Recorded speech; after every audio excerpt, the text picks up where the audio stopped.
dibilang new normal ya belum gitu, ini posisinya galau ya, jadi galau pandemik ya.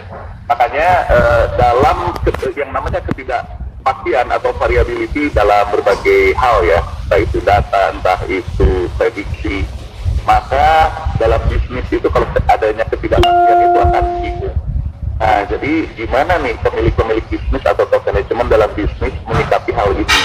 Karena mau nunggu stabil ya kapan gitu.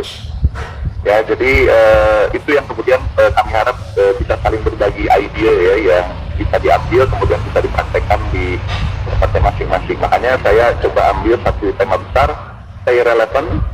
Ya, jadi kata kunci itu relevan ya, during crisis, new uncertainty and new normal.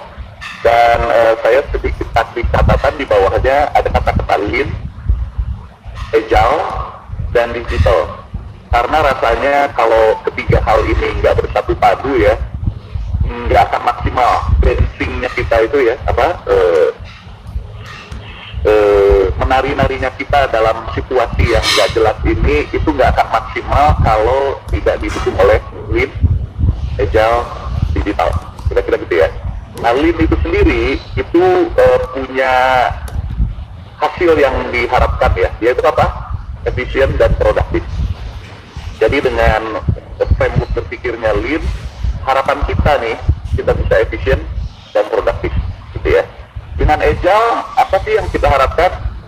Nah, dengan agile itu kita bisa fleksibel dan adaptif. Karena nggak jelas nih, kita keluarin produk baru atau service baru nih sekarang nih, pasar langsung berubah lagi bulan depan.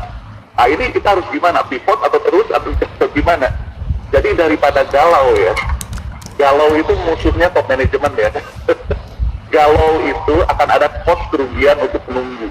Karena ketidakjelasan, maka mending cepat keputusan, tapi begitu salah ya pivot, ganti arah cepat gitu. Jadi apa ya, kayak kalau Cristiano Ronaldo itu kalau gocek atau kayak Messi itu lari kiri kanannya itu gitu, salah ganti, dan seperti itu.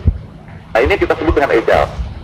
Kalau lean itu permisalannya seperti lari 100 meter sprint, itu standarnya udah jelas, lari tetap efisien, produktif. Tapi kalau agile cepat tapi ganti arah. Nah, ini dua kombinasi yang sebetulnya harus kita adopsi di perusahaan, apapun bentuknya. Oke? Nah, itu dua tuh, lean, agile. Nah, satu lagi nih, digital. Ya, lean, agile itu udah keren. Sebenarnya dengan dua itu aja udah keren banget gitu. Tapi kalau misalnya kita tidak tambahkan dengan aspek digital, di sini nanti untuk porsi digital pakar kita ya, Pak Fajar Gregory nanti di akhir sesi akan lebih banyak banget fokus ke aspek digitalnya. Itu beliau nanti pakarnya. Tapi dari sudut pandang saya sebagai orang umum, bahwa kalau nggak pakai digital ini nanggung gitu loh. Jadi kalau kita bisa tambahkan dengan digital, ini akan luar biasa. Akan ada tambahan yang namanya sustain dan scalable. Sustain dan scalable. Ini kata kunci ya, scalable. Apa itu scalable? Gimana caranya supaya dengan cost yang sama, revenue bisa berlipat-lipat. Atau bahkan kalau pelanggannya makin banyak, cost-nya malah makin turun. Itu luar biasa scalable. Yang enggak, sehingga kalau kita nanti semakin banyak semakin panjang gitu waktu untuk berbisnisnya, kita akan semakin robust atau sustain. Begitu ada badai, ya paling turun revenue doang, tapi masih di atas cost, sehingga sustain. Jadi scalable dengan sustain ini saling yin and yang ya, kira-kira seperti itu. Oke, itu pembukaan dari slide sama panjangan ya untuk slide kedua aja. Oke, kita lanjut. Nah, ini tadi sudah oleh Pak Baja, oleh Pak Teguh sudah diperkenalkan. Nah, jadi sedikit mundur kembali ya. Ini adalah global impact ya. Bahwa karena COVID-19 ini menyebar sangat cepat dan tidak pernah kejadian sebelumnya, maka outbreak ini meningkatkan uncertainty di dunia, di global. Itu dua hal sebetulnya yang paling kena, yaitu market, yaitu di sisi demand, market ya, di sisi demand, dan di sisi supply atau di bisnisnya, di produsennya. Nah banyak nih kaitannya ya, yang terpengaruh itu banyak ya, dari sisi environment ya, lebih fresh di air ya, udara lebih segar gitu, macet jadi kurang, limbah-limbah jadi lebih berkurang. Ya oke sih, untuk environment ada sisi positif. Di ekonomi ya ngedrop ya, market performance turun. Ya mohon maaf ini para pegawai banyak dirumahkan ya, atau bahkan ya sudah dipecat juga, atau dirumahkan atau diberhentikan ya. Kemudian gangguan supply chain, kitanya oke, supplier kita yang macet, nggak jalan juga gitu ya. Panik, bahkan ada rasisme, wah ini gara-gara si ini, gara-gara si itu, gara-gara bangsa ini dan gara-gara bangsa itu ya. Kemudian investasi, investor juga sekarang lagi tunggu-tunggu gitu. Mereka nggak sembarangan, mereka juga pusing nih, ini duit mereka nggak muter ya, ini wah ini harus invest tetap, kalau duit nggak muter kan nggak menghasilkan juga. Cuma ya mereka lebih hati-hati, karena kan begitu invest tapi hancur ya nggak gitu juga kan. Jadi investment pun lebih kurang karena mereka lebih bersifat menunggu. Kemudian di sosiokultural, itu ada lebih banyak robot, less human ya, karena untuk menghindari kontaknya penyakit ya. Kemudian ada juga di political, regulasi-regulasi baru muncul ya, kemudian banyak political dissatisfaction, banyak banget lah. Di teknologi ya lebih advance di virology ya, di ilmu-ilmu virus, tentang virus itu makin ini juga. Kemudian new teknologi juga rise, bahkan di industri tertentu ya, yang namanya online digital itu udah lebih jadi familiar, bahkan untuk ibu-ibu rumah tangga. Yang anak-anak saya yang sekolah itu ya kepaksa nih sekarang di kamar nih lagi kumpul semua nih 4 anak di kamar tengah itu lagi kumpul, lagi sekolah bareng, emaknya dampingin. Jadi saya juga jadi yang tadinya nggak mengenal begitu-begitu ya emak-emak harus ikut juga gitu kira-kira ya. Jadi ada dampak plus minus. Nah itu dari sisi global impact. Nah dari market impact itu luar biasa ya, ini kalau kita lihat dari survei ya, ya perubahan lifestyle juga. Nah perubahan lifestyle inilah yang sebetulnya lifestyle dan behavior ya, perubahan behavior ini yang memang harus di capture oleh para pelaku bisnis. Ya gimana caranya nih, gimana caranya orang takut ketemu, takut kepadatan, takut keramaian, tapi dalam ketakutan keramaian itu gimana caranya supaya service dan produk kita itu masuk ke perilaku itu gitu ya. Hari ini itu ya stay at home lebih banyak, itu di berbagai negara itu meningkat. Social distancing ya, kecuali ya kalau saya juga suka main ke daerah Cibubur karena rumah saya di Condet ya, Jakarta Timur. Saya pernah beberapa kali berkunjung ke adik saya gitu ya di Cibubur lewat Jalan Raya Bogor, jadi tempat yang tol-tol begitu ya. Itu ya, waduh, social distancing di daerah Cibubur, di daerah situ ya, itu kayaknya nggak peduli itu ya. Masih ada di Warmindo, warung Indomie, kopi, itu masih kumpul bareng-bareng, rokok bareng, nggak pakai masker. Wah luar biasa, main catur lagi. Jadi waduh, masih ada yang begitu ya. Jadi survei itu nggak kena nih kalau daerah Cibubur ya. Mungkin di beberapa titik yang lain di luar yang kota-kota besar ya. Anyway, itu intermezzo. Terus lebih sering cuci tangan. Saya sendiri ya jarang cuci tangan, tapi sekarang tuh bawa ini ya, yang hand sanitizer, ditaruh di saku, ya, kemana-mana lebih bawa masker ya, dan seterusnya. Protective face mask, lebih yang tadinya travel agak sering ya sekarang udah lebih jarang lah ya. Terus lebih sering membersihkan rumah. Nah, apapun perilaku ini, nah ini memang terjadi di market kita. Jadi perilaku dari para consumer atau di market khususnya yang memang sudah berubah ke arah-arah yang begini. Nah, tinggal bagaimana supaya di pelaku bisnis itu bisa nyasar bagaimana dengan perilaku ini produk dan service kita itu masuk. Memang itu harus dipikirkan betul-betul. Gak mudah tapi harus dipikirin. Saya kasih contoh sedikit, ada satu rekan saya ya, owner bisnis di owner bisnis F&B tadi ya, F&B rekan saya di daerah Jawa sana, sudah cukup banyak cabangnya. Kemudian karena jadi yang namanya Lebaran, puasa itu dulu panen, tapi kalau lagi pandemi itu lagi wah luar biasa slow down. Nah kemudian ini yang menjadi apa namanya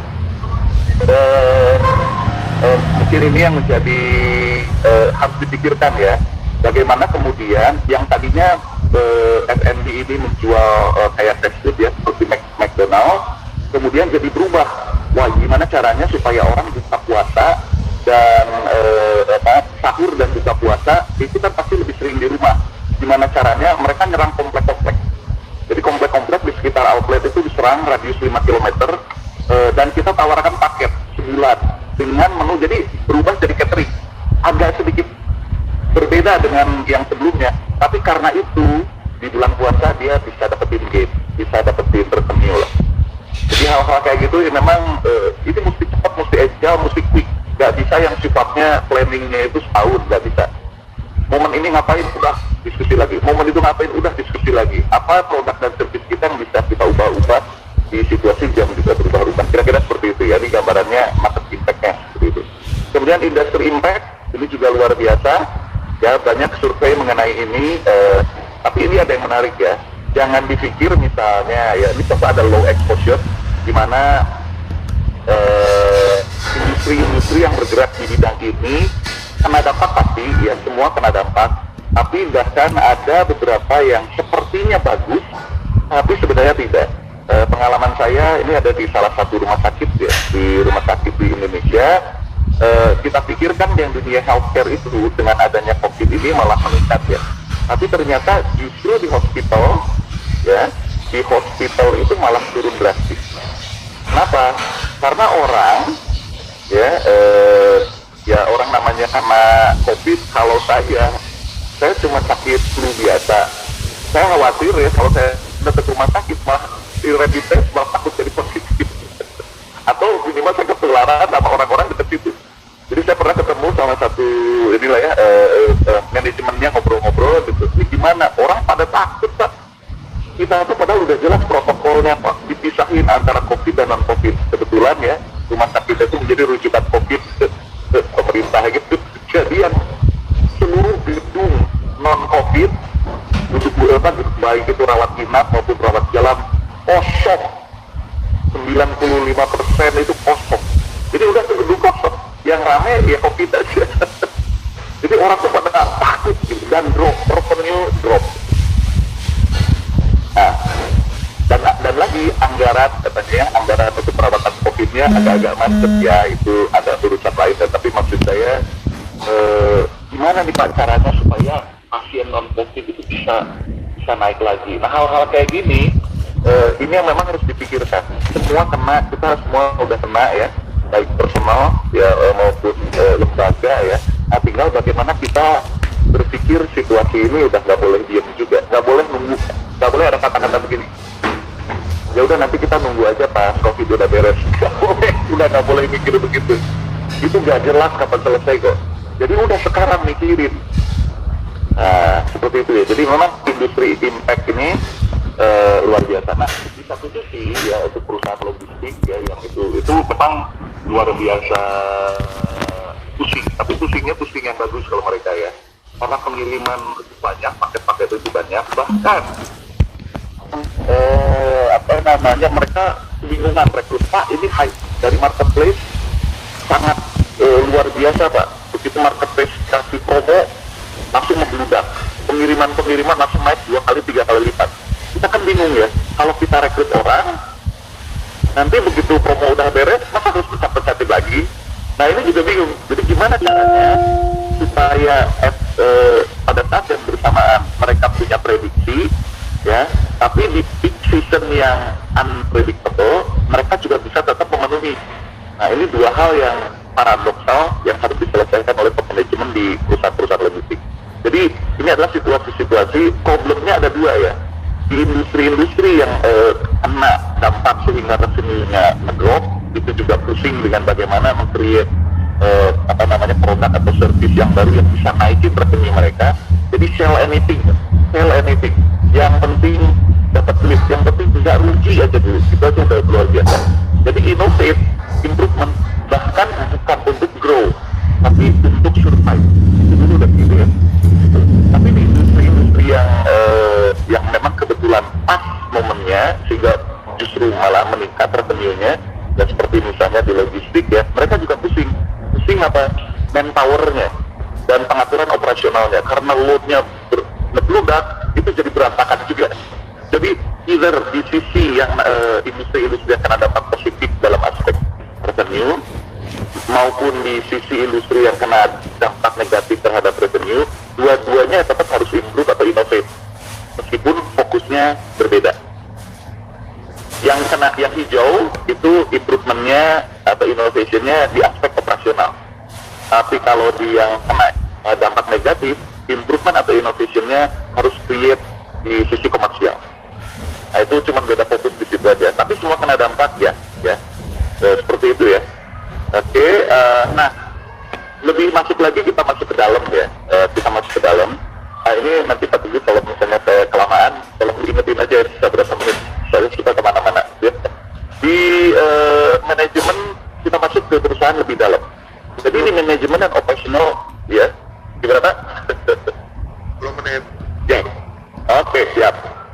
Nah, di manajemen dan operasional pun itu terdampak juga. Jadi ini dari sisi global, dari sisi bisnis, kemudian kita masuk lebih dalam ke perusahaannya. Itu aspek manajemen dan operasional juga kena dampak. Ya, ini ada beberapa data-data yang bisa saya share. Ya, ini dari econsultancy.com. Dari aspek hiring, 82% large enterprise ya, perusahaan-perusahaan gede itu nge-cut hiring budget, udah stop hiring. 3%, tapi ada 3% ya yang spend more untuk hiring. Nah, ini untuk industri-industri yang hijau. Dan 15% itu lebih cheap enterprise budget. Jadi sama-sama aja gitu. Jadi nggak ada perubahan. Itu dari sisi hiring. Ya.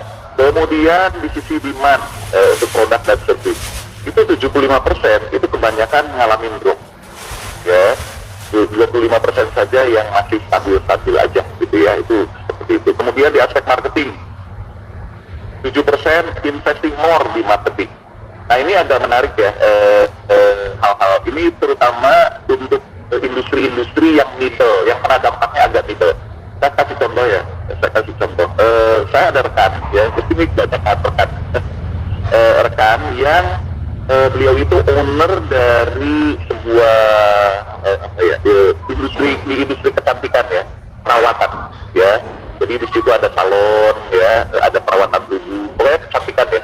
Tuh, dia lumayan cabangnya udah banyak, ada puluhan dan nyebar di Indonesia ya. Saya nggak bisa sebut namanya. Tapi yang menarik adalah pada saat memang begitu pandemi ini muncul, ngedrop semua. Tapi yang dia lakukan adalah dia gencar melakukan marketing, edukasi. Misalnya bagaimana prosedur dia melakukan pemotongan rambut, dia pakai sarung tangan, pakai ini, itu ada di Instagram, Facebook, pokoknya video itu FBS ya, dia hajar, dia tambahin budget marketingnya untuk edukasi. Memang belum menghasilkan di bulan-bulan awal, ya. Terus dia liatin tuh guntingnya, apanya di steril, ada masuk mesin sterilisasi, itu ditunjukkan ini ya, kami ini dulu, itu dulu disterilkan dan lain sebagainya. Ya, kemudian bagaimana protokol masuknya, ini dulu disuku dulu ya, kemudian pokoknya protokolnya itu protokol yang ketat seperti kita mau masuk kantor BUMN, ya, seperti kita mau ketemu direksi BUMN, gitu, itu ketat sekali. Jadi akhirnya si pelanggan-pelanggan yang lama yang udah nggak mau lagi datang ke klinik kecantikan, itu lama-lama mulai tuh di bulan kedua kerasa mulai datang. Dan saya tanya terakhir kemarin ya, gimana di cabang-cabangnya? Alhamdulillah ya, memang belum seperti yang dulu, tapi sudah profit meskipun tipis. Itu sudah bersyukur banget. Nah, itu satu hal ya. Jadi invest more in marketing itu bisa menjadi salah satu strategi juga. Kemudian ada juga yang masih sama di budgetnya tuh sama terus, tapi kebanyakan itu mengkat budget marketing mereka. Jadi benar-benar semua tetapkan ikat juga ya.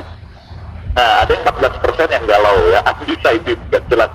Jadi saya mau tambah, bingung. Jadi ya kalau bingung ya itu tadi nggak ada keputusan ya. Nah, yang menarik cash flow. Kalau di cash flow 96% perusahaan kena dampak luar biasa. Nah, yang adalah decision making. Jadi kalau lagi begini, itu 27% strategi itu insting, udah insting si ownernya aja, udah insting direksi, wah nih, udah gini aja gitu aja, data nggak ada, sporadis, ya. 13% katanya based on data, gitu, masih keren ya. Nah, yang 60% itu kombinasi, the mixture of two, jadi data iya, intuisi iya. Nah, kalau saya pribadi ya, itu sangat menganjurkan yang 60% sebetulnya.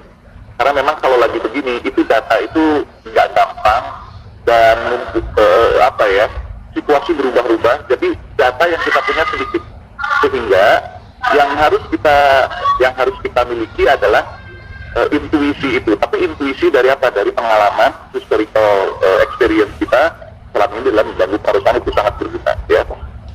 Kemudian di beberapa perusahaan itu titik berat juga ke R&D ya, di mana mereka riset ya, tapi risetnya ini riset yang sifatnya bukan riset jangka panjang ya, tapi apa yang bisa dikeluarkan produk dan service yang baru untuk supaya di dalam COVID ini kita bisa lebih survive, kira-kira seperti itu ya. Nah, mari kita lihat beberapa hal ya, apa yang dilakukan oleh para pemain ya. Para pemain ini dari beberapa contoh, misalnya dari Gojek dan Grab ya, GoRide, GrabRide itu meskipun sekarang udah ada lagi ya, itu waktu di awal-awal lagi krisis banget itu tiba-tiba hilang ya. Kemudian enhance delivery service, jadi apa kemudian yang bisa dilakukan secara di service lain. Kemudian mereka juga mengimprove di aspek content management ya, di content management ya. Nah, kemudian mereka melakukan survei. Nah, ini gunanya untuk apa? Untuk memahami behavior dari market. Shopee, Bukalapak, Tokopedia juga sama ya, selling new product ya, dan langsung lebih banyak penjualannya itu ke barang-barang yang related ke daily needs, apa yang memang dibutuhkan sehari-hari ya. Ini kalau teman-teman ini ya, kalau punya bisnis misalnya laundry ya, Aqua Galon, itu pasti nggak ada matinya itu. Sampai sekarang aja kita kepaksa pesen. Mau hemat gimana coba ya? Laundry, galon, dan sebagainya itu benar-benar harus nyambung ke daily needs ya. Terus ke social things dan ke medical atau personal healthcare. Kemudian innovate di berbagai payment methodnya, di banyak channelnya lebih banyak. Kemudian hiring new ways, jadi banyak ke kontrak, jadi yang tadinya banyak permanen ke kontrak. Kemudian banyak juga di content management, jadi banyak konten-konten di ininya dia, di e-commerce-nya dia itu memberikan edukasi lah, inilah, padahal itu nggak ada hubungannya sebenarnya dengan produknya, tapi ini kemudian menjadi sifatnya untuk tetap engage dengan pelanggan, dan kemudian dari situ dia bisa melakukan survei. Jadi kalau kita lihat kenapa survei, untuk apa? Untuk paham behavior dari market ya. Kemudian di aspek yang lain, misalnya di Traveloka, Rerooms, di fintech juga sama ya. Intinya adalah apa yang kita dapatkan di sini, lesson learn-nya kalau kita lihat di graf di tengah adalah everyone is trying to be relevant. Itu ininya ya, harus relevan apapun caranya gitu ya. Nah, mari kita lihat bagaimana kita merespon. Nah, ini saya gambarkan di belakang, di sebelah kiri ini adalah old normal ya, dimana kalau ini kan fluktuasi data ya, fluktuasi performa atau kestabilan ya. Jadi ini titik-titik yang mewakili kestabilan. Jadi di old normal pasti ada yang namanya naik turun dalam performance bisnis, itu pasti, tapi naik turunnya ya gitu-gitu aja. Ada ya limit atas, limit bawah yang lebih bisa diprediksi lah ya. Nah, sehingga dalam old normal itu planning as usual, business as usual, business proses juga as usual, working as usual, cara memutuskan as usual gitu ya. Itu kalau old normal. Begitu krisis terjadi ya, di mana fluktuasinya bisa naik turun luar biasa gitu ya, fluktuasinya nggak jelas dan nggak pasti. Nah, di sini kita harus yang namanya plan for the worst. Udah, kita harus berencana untuk yang terburuknya apa? Rencana untuk yang terburuk ya. Frequent decision, kita sering itu lakukan rapat itu ya memang tujuannya untuk koordinasi. Bisa berubah loh, pagi udah sepakat, siang ada perubahan, siang pas rapat ada perubahan, sore udah ganti keputusan. Itu memang terus terang kita lakukan ya di awal-awal ya. Jadi saya Pak Teguh, kemudian sama tim manajemen yang lain ya, itu koordinasinya tuh bisa sampai berkali-kali. Ya karena apa? Ya kita lihat arahnya itu seperti ini gitu. Ya. Kemudian proses terganggu, ada disrupsi di proses. Ya yang tadinya alurnya A B C D pasti banyak tetap, kita akan cut banyak ya. Kemudian cara bekerja juga berbeda. Ya yang paling gampang adalah sekarang WFH, school FH ya. WFH, SFH. Ya, itu juga school FH juga ya. Kemudian supply chain juga kita terganggu dan memang lebih cenderung kepada bagaimana kita bisa sell anything we can.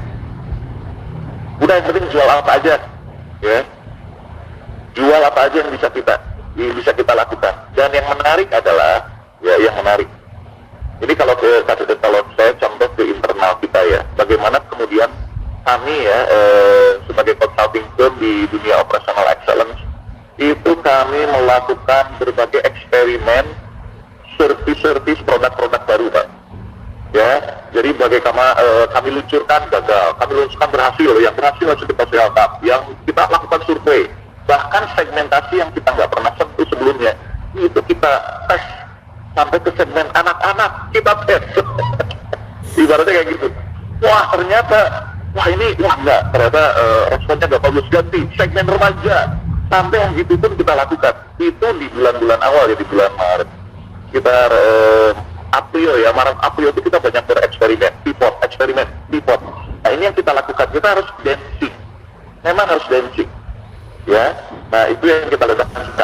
Tentu perusahaan lain juga harusnya melakukan hal yang sama. Oke. Nah setelah krisis itu lewat, itu sebetulnya apakah udah new normal? Ya menurut kita sih, kalau yang sekarang itu kami sebut dengan new uncertainty sebenarnya. Karena nggak jelas juga. Ini sekarang ada spike yang baru, ada data-data yang baru, ujuk-ujuk di Bandung, secapa banyak, ya. Bahkan di negara lain, di Kanada, tadi saya pagi lihat di YouTube, di Kanada tuh muncul daerah baru, tiba-tiba spike dalam waktu 3 hari ada 200 orang tes positif. Yang kayak gitu, jadi ada spike itu kelihatannya adem, meskipun nggak jelas juga, tiba-tiba ada spike baru. Nah, ini kita harus plan for being adaptive. Ini udah saatnya memang harus lakukan tetap frequent decision juga. Dan satu kata kunci adalah quick improvement, quick innovation. Kalau arah berubah-ubah, nggak bisa tuh kita innovationnya tuh standard. Yang sifatnya tuh harus quick win. Ya, makanya kalau misalnya ada istilah kalau zaman dulu ya, kalau di teknologi, digital transformation. Wah, itu kata-kata yang udah kayaknya sakti banget. Wah ini digital transformation Pak, itu digital transformation. Kami sedang melakukan transformation. Ini nggak bisa kalau main transformasi seperti itu, karena kalau bicara transformation itu bicaranya dari ujung ke ujung, mulai dari strategi, mulai dari portfolio ya, dari corporate level, strategic business unit level, dari portfolio, organization level, dan operational level. Semua bisnis modelnya juga bahkan berubah. Nah baru kemudian itu transformasi masuk. Untuk ngurus yang begitu-begitu, itu nggak bisa dalam waktu 1-2 bulan. Itu udah pasti ya, itu lebih dari setahun. Dan tahun pertama itu baru tahap pertama, yaitu apa? Bongkar, re-engineering banyak hal. Jadi yang saya mau share adalah kita kalau lagi begini, ini jangan terjebak dengan kata-kata digital transformation. Bukan berarti digital nggak penting, justru itu sangat penting. Tapi apa yang bisa kita lakukan di perusahaan kita menggunakan digital, menggunakan teknologi, tapi yang sifatnya lebih agile. Nah, itu poin dari saya ya. Jadi lean, agile, digital. Jadi digitalnya yang agile, jangan yang komprehensif. Nggak mungkin. Sekarang nggak mungkin. Nah baru kita setelah itu baru kita akan ada ketemu di normal. Jadi itu how do you respond. Nah kalau saya sedikit ini ya, bagi teman-teman waktu dulu di normal, bagi perusahaan-perusahaan yang sudah menggunakan best practice apapun bentuknya ya, tapi semuanya mengacu kepada lean management system dengan berbagai bentuk namanya ya, itu ya tidak masalah. prinsipnya adalah prinsip efisiensi ini udah terus dilakukan ya di perusahaannya, maka di old normal itu basically sudah hijau, sudah positif. Begitu di krisis terjadi ya itu kita harus lean dan agile. Lean saja menurut saya nggak cukup, harus lean dan agile ya. Plus ya, kalau kemudian kita bisa udah mulai masukkan digital di sana, tapi digital yang sifatnya quick win ya, itu kita bisa lakukan, itu bisa membantu kita untuk tidak jatuh lebih parah lagi ya.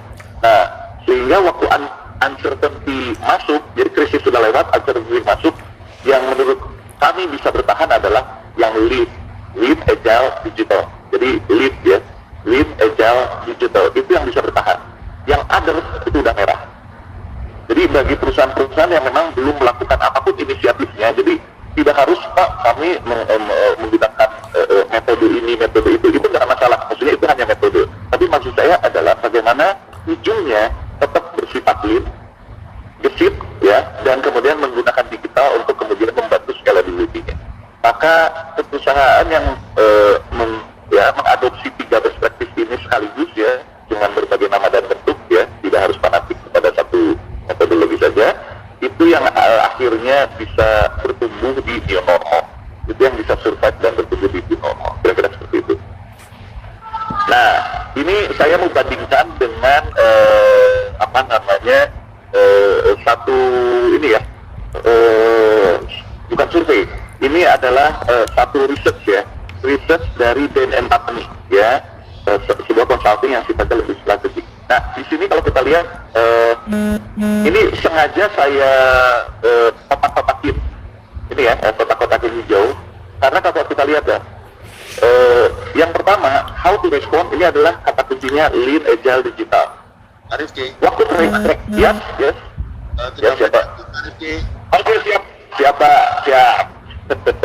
Oke, mari kita lihat ya. Yang pertama adalah bagaimana to protect and run the business today, itu yang di kotak ungu. Yang kedua adalah bagaimana kemudian retool, ya, menggunakan metodologi atau tool-tool yang baru untuk business for the future. Jadi kita harus survive di sebelah kiri, tapi siap-siap juga untuk grow. Itu kata kunci ya. Nah, lean, agile, digital itu ternyata meskipun tidak disebutkan secara eksplisit, ternyata ada kaitannya. Mari kita lihat ya. Di kotak pertama, set up a war room of a senior leader to tackle immediate challenge. Artinya apa? Being adaptive, flexible, itu agile. Focus on revenue, cost, cash, operation, and organization. Ini yang kedua ya. Itu bicara lean, efficiency, dan productivity. Reduce or eliminate non-essential activity. Itu lean ya. Kemudian di akselerasinya ya. Develop flexible operational organization. Itu agile ya. Prepare your cost structure, bla bla bla. Itu lean ya. Dan use digitalization and partnership to help the organization, itu digital. Jadi sebenarnya sudah clear benang merahnya bahwa lean, agile, digital adalah kata kunci ya. Nah, ini sedikit tambahan aja bahwa dengan lean kita bisa menurunkan cost ya, efisien, sehingga profit kita bisa terjaga lebih baik. Kemudian yang kedua adalah scalable. Scalable itu bagaimana caranya agar kalaupun revenue nambah, cost-nya itu tetap rendah. Kalau bisa ya, dengan cost yang sama, revenue bisa naik 2 kali, 3 kali lipat. Nah, itu yang disebut scalable. Kalau seperti itu, kan gini kurvanya ya. Revenue nambah, cost landai. Sehingga kalau ada krisis, dia turun sih, tapi masih ada selisih positif. Itu yang kita sebut dengan sustain. Kalau kita nggak scalable dari sekarang, nanti di krisis masa depan, kita rentan akan ambruk lagi. Kalau scalable dari sekarang, kalau ada krisis di masa depan, ya paling kurang profit nggak masalah, tapi masih tetap profit. Nah, itu yang disebut dengan sustain. Nah, jadi inilah refleksi untuk diri kita ya, sebagai slide penutup ya. Ketika unclear bahwa kapan industri akan berakhir dan industri baru justru akan mulai, nah, kita posisinya itu seperti apa? Do we even measure our position? Ya, yang pertama. Yang kedua, ketika environment sangat unpredictable, gimana caranya tuh kita bisa forecast dan analisis, ya, forecast dan analyze yang sesuai dengan strategi planning kita.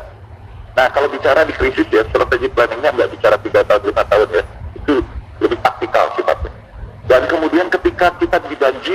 banyak informasi-informasi yang bahkan berubah-ubah. Gimana tuh kita pick informasi yang tepat, kita bisa olah, sehingga kita bisa nunggangin perubahan itu. Begitu perubahan itu sangat cepat, gimana kita bisa melakukan siklus perencanaan supaya stay relevant. Jadi kembali kata kunci stay relevant. Jadi gimana kita bisa apply framework yang bisa membuat kita efisien, produktif, fleksibel, dan scalable. Kira-kira itu jadi kata kuncinya. Semoga teman-teman semua dan seluruh peserta yang ada di sharing session ini tetap bisa efisien, fleksibel, produktif, dan scalable. Itu Pak Teguh, saya kembalikan kepada moderator. Terima kasih atas kesempatan.